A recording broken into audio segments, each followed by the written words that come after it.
After declaring that manufacturing was alive and kicking on the island, Prime Minister Andrew Holness challenged sector leaders to innovate. According to Mr. Holness, being creative would not only make businesses sustainable but also environmentally friendly. In calling for innovation, the Prime Minister advised the private sector to look in the Jamaican environment for products that would replace styrofoam and plastics. So I'm challenging you, the captains of industry, to see what is within our environment, within our culture, that can be used to propel innovation, to bring new products to market, that creates new streams of manufacturing, that employs new people, that gives more sales, which drive growth. Innovation. Prime Minister Holness was speaking following last Wednesday's tour of Wisinco, the largest local manufacturer of styrofoam and plastics. The tour also comes after the Senate passed a private member's motion banning styrofoam and small single-use plastic bags. During his visit, Mr. Holness was updated on the company's plans to limit their carbon footprint through a number of initiatives. He was also informed of the effect the implementation of the proposed ban would have on consumers and the 2,000 workers employed at the facility. That we do have a problem with plastics. It is not necessarily the solution to ban plastics, and it may not be the appropriate solution, but it must be debated. And Prime Minister Andrew Holness told the gathering that government was serious about improving waste management in Jamaica. Jamaica is not looking as clean as it should be, as it can be, and as it was.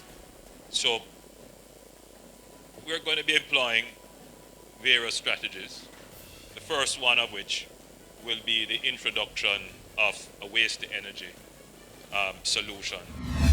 Marrying tourism with culture was Prime Minister Andrew Holness's main talking point as he opened the Peter Tosh Museum on Wednesday. Mr. Holness said he had instructed the tourism minister to support the museum and use it as one of the cultural attractions in government's plan to position Kingston as a tourist destination. I see Jamaica as the center of the Caribbean, not just geographically, but we are the center for culture and lifestyle, for innovation and creativity. And when we put up institutions like this, we are stamping our authority on this claim. The museum, located at the Pulse Complex on Trafalgar Road, was opened on the 72nd anniversary of Tosh's birth. Prime Minister Holness also used the occasion to laud Tosh for his contribution to the nation's culture. One thing that was clear from Tosh's music is the resistance, standing up for what you believe in, being a rebel, because sometimes being a rebel for the right cause is good. And that, in a sense, defines what it means to be Jamaican. One of the things that I want to stress to the authority and to the Logistics Hub Initiative, which will act as a secretariat, is the speed of doing business. I can't stress that anymore. The velocity of doing business. Prime Minister Andrew Holness's charge as he addressed a Ministry of Economic Growth and Job Creation retreat Friday. Heads of agencies and chairmen of boards were told that government was fast-tracking business, legal and tax reforms to align with international best practices to ensure that there's inclusive and sustained growth.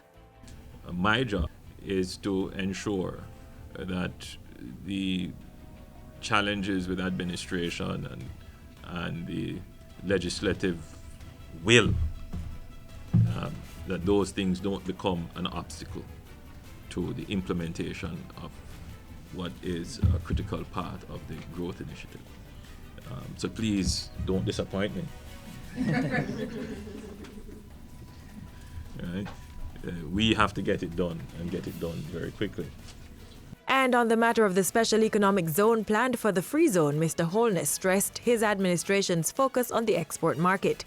He said new and existing businesses will qualify for the special economic zone based on their generation of exports and foreign exchange earnings. So the charge to the authority is that you must remain faithful to the principles that are set out in government policy and the principles in the legislation itself that governs the free zone. And I will be looking very carefully at what is approved and what is given benefits under the free zone to make sure that they comply. Back at Jamaica House, Prime Minister Holness issued more Lenovo computers to students. This time, 4 schools from Clarendon were given 8 laptops to assist in the improvement of literacy rates on the island. The recipients were Gimme Me Bit Primary and Infant, Rock Primary and Infant, Osborne Store Primary and Junior High, and Racecourse Primary and Infant schools. And Prime Minister Holness has expressed condolence to the family of late President and CEO of Supreme Ventures Limited and Vice Chairman of the National Health Fund, Brian George. He paid tribute to George's business legacy in the development of Jamaica's economy and the private sector. Prime Minister Holness said Brian's legacy will be cherished by all he touched and impacted with his selflessness and dedication to Jamaica. And that's how we close today's edition of Jamaica House Weekly. Do join us again next time for more of the stories coming out of the office of the Prime Minister.